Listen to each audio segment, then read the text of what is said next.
Hello, everyone. This is Lala, and today I'm going to be talking about Disney, where it's been like about 2 years since I've done a Disney video, but I feel like talking about it now.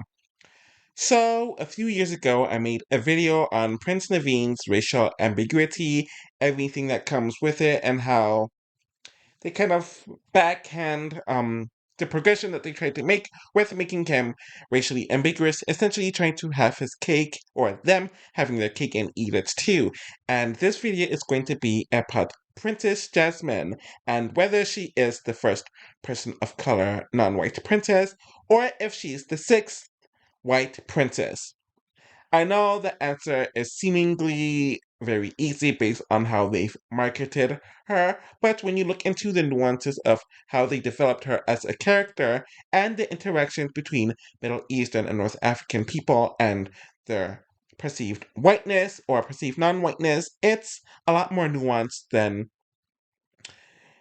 it appears. So we're going to get right into it. So, regarding the background of the 1992 iteration of Princess Jasmine, we first have to go to the main source material. So, Princess Jasmine is mainly based off the princess who appears in the Middle Eastern folktale 1001 Nights, named Badrul Badur. Hopefully, I said that correctly. Badrul Badur.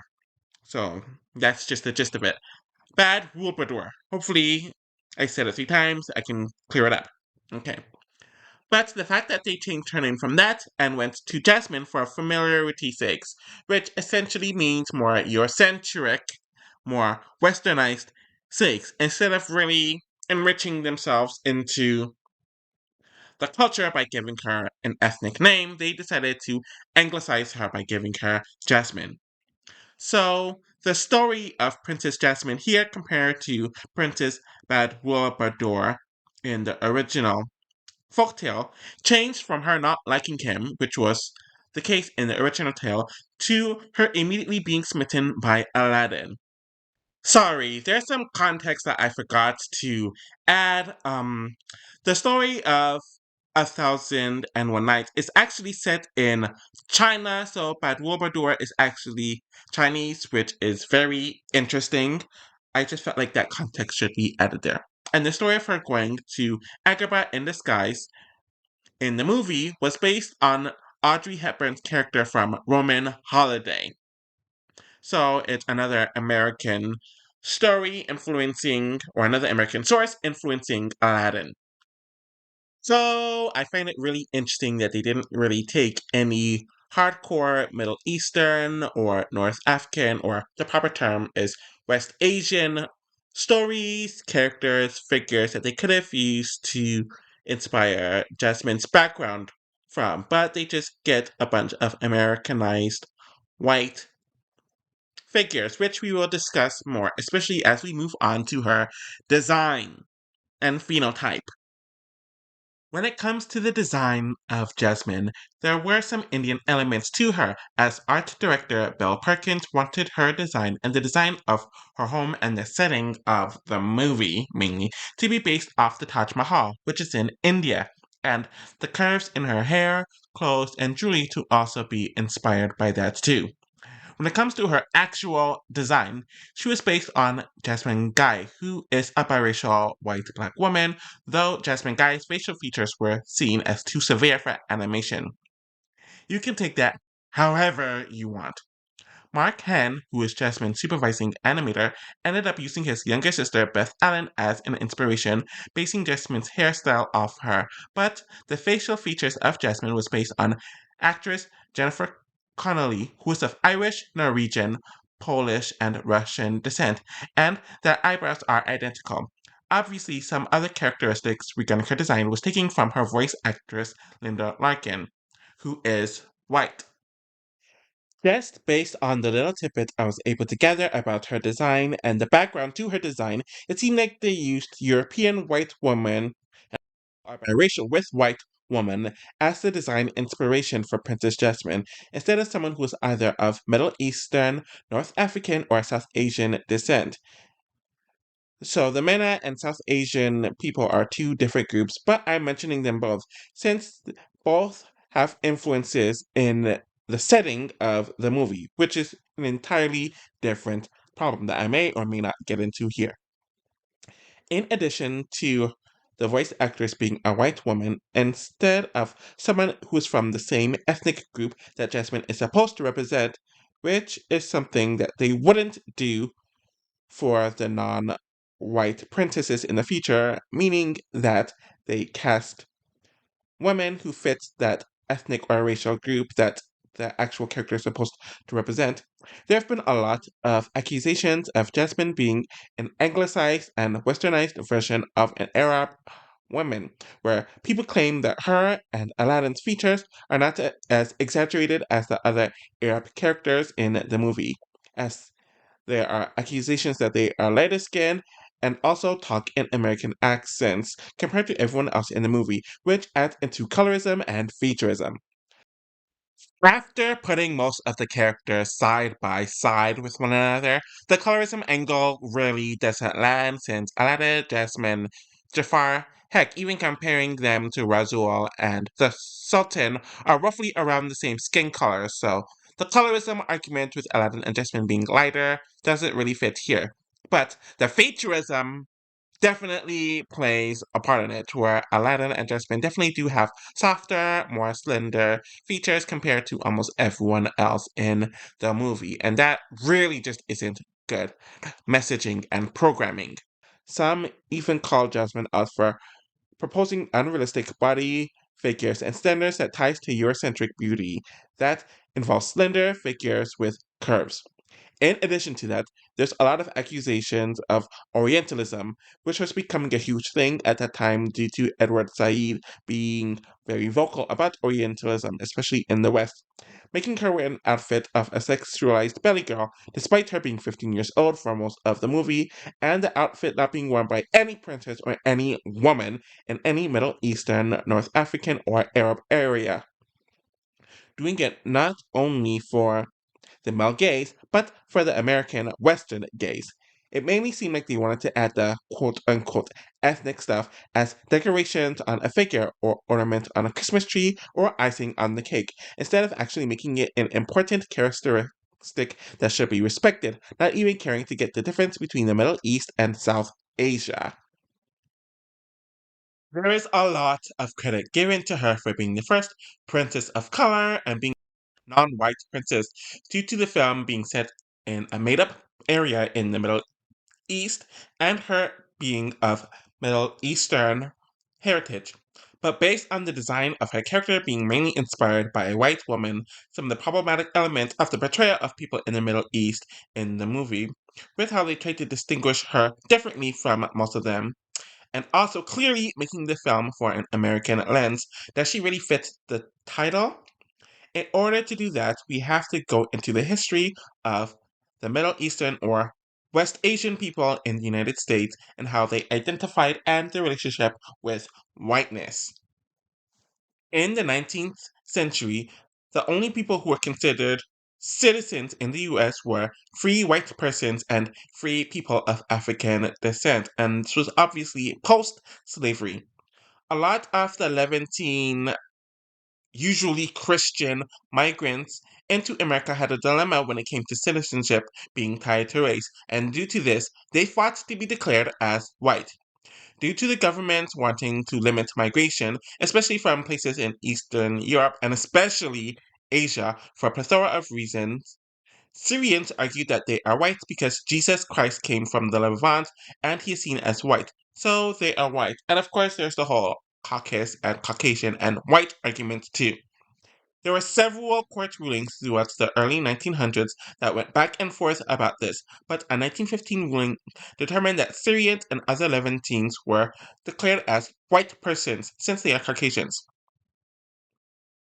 As the Asian Exclusionary Act continued on throughout the next few decades, many Syrians and other Middle Easterners further distanced themselves from being Asian and claimed their whiteness, which the Supreme Court ruled in favor during these next few decades.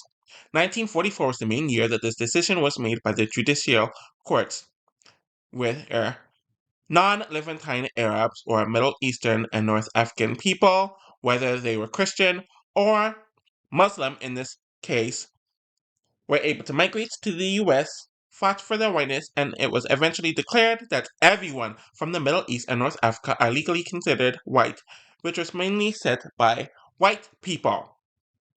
So, with that in context, and during the time period that Aladdin was being made,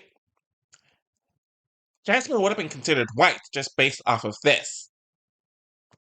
So, we discussed the Arab classification of white from an American concept, but race existed long before late 19th century USA. So, we have to go back to the origins of race. So, the idea of race began to evolve in the late 17th century after the beginning of European exploration and colonization worldwide, as a folk ideology about human differences associated with the different populations. So, people from Europe, people from Africa, people from the Americas, all brought together in the New World. And this would also continue as they began to colonize places in Africa, Asia, so on and so forth. The word race was first used in the English language in the late 16th century, but it had a generalized meaning similar to other classifying terms such as type, sort, or kind until the 18th century. The contemporary word race itself is modern and acquired its modern meaning in the field of physical anthropology through scientific racism starting in the 19th century. And a lot of these anthropologists were European, so this ideology really was created from Europe. The concept of race as we understand it today evolved alongside the formation of the United States and was deeply connected with the evolution of two other terms, white and slave. So they essentially used race to justify colonization and slavery. During the 18th century, European Enlightenment era scholars and scientists further solidified the basis of race and, by extension, racism, and a lot of the ideologies built during the 18th century, meaning the 1700s, in Europe, are still in place today. So, how does this relate to Arabs, Middle Easterners, North Africans, and West Asians? So, during the Enlightenment era and during the 17th to 19th century in Europe, there is this belief about the three or four, it really depends on the person, but three or four races. So, the three for sure included Caucasoid, Negroid, Mongoloid, and the fourth one is Australoid. So, Australoid referred to anyone who was from the Pacific Islanders. So, obviously, people like the Australians, and then the Melanesians, the Polynesians, that type of group of people, they were called Australoid. Mongoloid essentially referred to anyone from East and Southeast Asia, so China, Korea, Japan, Laos, Thailand, Vietnam, the Philippines, East and Southeast Asia. Negroid included people who were from sub-Saharan Africa, so this included countries like Nigeria, Ghana, South Africa, Tanzania, Kenya, all of those countries, essentially countries that were south of the Sahara Desert. And those would kind of lead to the current races of people under Black and Asian, but they were titled differently than the original titles, which are seen as controversial and problematic today. So, what's the final group? The Caucasoid race refer to people from Europe, of course, Western Asia, which includes the Middle East, North Africa, South Asia, or some of South Asia, they're kind of mixed here and there, and some sources even includes Ethiopoids, which were people who were from the Horn of Africa. So just from this group of people, you clearly see that skin color wasn't much of a factor, since South Asians and Horn of Africans are very dark, as they're just as dark, if not more dark, than a lot of people who are a part of the Negroid race, but they are considered Caucasoid, and there are even some darker Middle Eastern people. When you really look into how these races were formulated, skin color really wasn't much of a factor at all. It was about phenotype and bone structure regarding the skulls. And of course, the skull argument was some stupid bullcrap where they essentially use skulls to determine the intelligence between the three races, which is just really, really, really stupid. And they use these different features to, of course, uplift Caucasoids to say why they are smarter, why they are better, so on and so forth. And they use these distinctions to discriminate. And that trailed over all over the world. It's not just a US thing, despite people claiming otherwise. In Latin America, West Asian and North African people were generally able to easily blend into the white populations of Latin America, and this is for many reasons. A lot of the Iberians, which are the Spaniards and Portuguese conquistadors in Latin America, had some Western Asian North African ancestry, in addition to some of them being Canarians, whom also have some North African ancestry. Due to the island being conquered by Iberia, and just Iberia in general having a close proximity to North Africa, where a lot of the Moors that eventually took over Hispania had that admixture to them, or they're outright North African. So once they procreated with some of the Iberians, obviously that admixture would be there, and then once they eventually moved to Latin America, it would just carry on like that. Outside of that, a lot of the West Asian, North African people left their countries, presumably within the Ottoman Empire, and went to Latin America, where they are able to blend into the white category. And this mainly had to do with the fact that in Latin America, they kind of see race as a social status by skin color, where due to a lot of the Western Asian North African people being lighter skinned, they are considered white due to that, and also sharing a lot of the same phenotypes as the Spaniard or the heavily Spaniard ancestry Latinos. Like the US, the people who migrated to Latin America tended to be the Levantine and Caucasus groups who could blend in easier. And another important element to this is religion, where a lot of the migrants to Latin America were Christian. Even when you look at the phenotype of many West Asians and North Africans, they look a lot like Europeans, especially Southern Europeans, who have some West Asian, North African ancestry in them as well. Obviously, the Mediterranean Sea was a very popular trade of transportation amongst these communities, and there's been a millennia full of conquest, intermixing, and cultural exchanges between the areas. So it makes sense that they share the same or similar phenotypic similarities. Can you really tell the difference between the people that I am showing here? So, how does this all relate to Princess Jasmine? So, if her design is based on white women who share many phenotypical traits with Western Asian women, and if the historical context of Western Asians being considered racially white is there, in addition to her voice actress being a white woman, why isn't she seen as the sixth white princess? And why was there so much controversy about this from a racial slash ethnic point of view if she's white? Main reason, in my opinion, is religion. Most of the people who are in the region of Western Asia and North Africa partake in Islam as their religious practice, where, according to the map that I am showing, about 80 to 90% of them in this region believe in Islam. Compared to Europe, where Islam is overall relatively absent in the continent, especially after the Arab conquest ended a few centuries before Latin America really became a thing. So it's not really a religion associated with Europe, especially in the current day. In addition to that, the main religion associated with Europe is Christianity, where at least 70% of the people in that region, based off this map, take part in Christianity as their religious choice, which took over in the lands that they conquered via colonization as well, i.e., the Americas.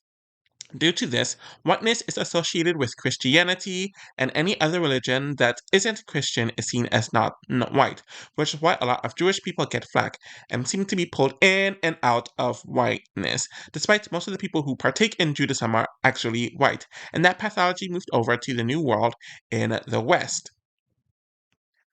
With the Islam religion comes the cultural elements that makes them different. This comes from scriptures, music, religious figures, etc. But the main thing is clothing. People who partake in Islam tend to wear turbans or hijabs, which makes them look different and immediately stand out from non Islamic people, especially non Islamic white Europeans. Due to their different dress codes on average, beliefs, and cultures, it makes them different from white European Christians, especially. Due to this, it made a lot of the MENA people in the USA feel othered despite being legally white, though religion and race are not the same thing, but one can be weaponized in relation to the other, if that makes sense. I mainly want to stick to the event up until 1992 when Aladdin came out, but I will briefly mention how 9/11 caused a huge security issue for Western Asian, Middle Eastern, North African Americans, as they were seen as terrorists, and Islamophobia grew exponentially, which caused them to be even more separated from whiteness and white people. And this narrative and rhetoric and pathology was passed around worldwide. Orientalism became a more discussed topic in the Zeitgeist in the late 1970s, which started from Edward Said's publication in 1978. I'm not going to get into the nitty gritty of it all, but the gist of it is that the discussion of Orientalism against Western Asian and North African people and Asian people in general by the Western world was something being looked into, which led into the relationship between the two groups involving fetishization and a lack of respect for the overall culture and beliefs that many people in Western Asia and North Africa has. From what I could also gather, Orientalism is the representation of Asian, especially Western Asia, in an exaggerated, stereotypical, patronizing, and a problematic way that is still tied to colonialism. There's a lot of focus on 19th century Western Asia during the Ottoman Empire in a lot of these Orientalist interactions, and you definitely see some of the influence in Aladdin, especially when it comes to how the women were portrayed and how they made Western Asia appear to be barbaric and underdeveloped in general. With this being discussed more by the time the development of Aladdin was taking place and when the movie was eventually released, and the growing want for them to really have their own group legally away from whiteness in the United States, it all led to a lot of the controversy that took place regarding this movie and the representation within it. Another point that needs to be discussed about Western Asians and North Africans regarding their racial background is the entire concept of Asia. Technically, Europe and Asia share the same landmass, and the entire point of a continent is to share an entire landmass. There is no water separating Europe and Asia, so on a technical term, the landmass that they share is Eurasia, and Eurasia should be the continent. But as we all know, it isn't. But the concept of Asia was created because it was used to other another group of people. This concept was created by the Greeks roughly around 440 BCE, where the term Asia was used towards Anatolians, which is modern day Turkey, and Persians, which is modern day Iran, which were the lands east of the Aegean Sea. Heck, Asia Minor was the first term used to call the land that is now Anatolia and Turkey, so it was an othering term. Obviously, as time went on, the land to the east of Anatolia was called Asia, and the term mainly referred to them, i.e., Asian. Even the term Middle East is in reference to this ideology. The Middle East is eastern to what? Europe, but it's not the most east, hence Middle East being the name for the region, where the Far East refers to the furthest eastern land, which is East Asia. So, in conclusion, is Princess Jasmine the sixth white Disney princess or the first non-white Disney princess? And answer is a lot more nuanced and complicated than one might assume, and it's not really just a simple yes or no. Obviously, race, especially through American history, is something that has been changed consistently in regards to whom fits what, whom fits where. The goalposts are consistently changing and moving to the point where it's honestly really just a headache. And it seems relatively similar in other areas of the world where some people pretend to acknowledge that race isn't a thing, though it definitely is in certain areas, or they see race differently than how the United States sees race, so it causes a conflict there. And really, race is something that people want to act like should be removed, but they won't remove it because if it's not removed, they can't use it to create a hierarchy and they can't use it to make certain groups of people more powerful or less powerful. Jasmine is clearly meant to be someone who represents a different culture and a different group of people compared to the prior five princesses, but does that mean that she is a different race? It's really up to whomever, but it's really kind of complicated. And it also kind of ties into how Western Asians and North African people interact with race, where many of them do or did identify as white, and many of them don't or didn't identify as white. Some of those same people did identify as white at one point, then they didn't, or they switched. So even their relationship with whiteness has been very confusing and kind of flip-floppy as I've discussed throughout the entire video. This is really something that I kind of just wanted to put out there, and I think it explains some of the controversy with Princess Jasmine as representation and Aladdin as a whole when it comes to Arab representation, because Arab itself is not a race. They combined several different elements of several groups of people that had nothing to do with one another here.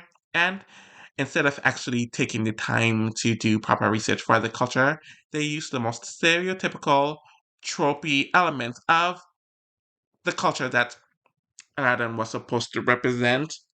And they did it so the American audience could understand it easier, which is definitely problematic. They didn't even make it out to be a real place. They created a fictional land of Agrabah so they could throw in whatever they could and feel like they are justified for it. Anyway, thank you all for watching this video, and I'll be back with something else soon. Take care.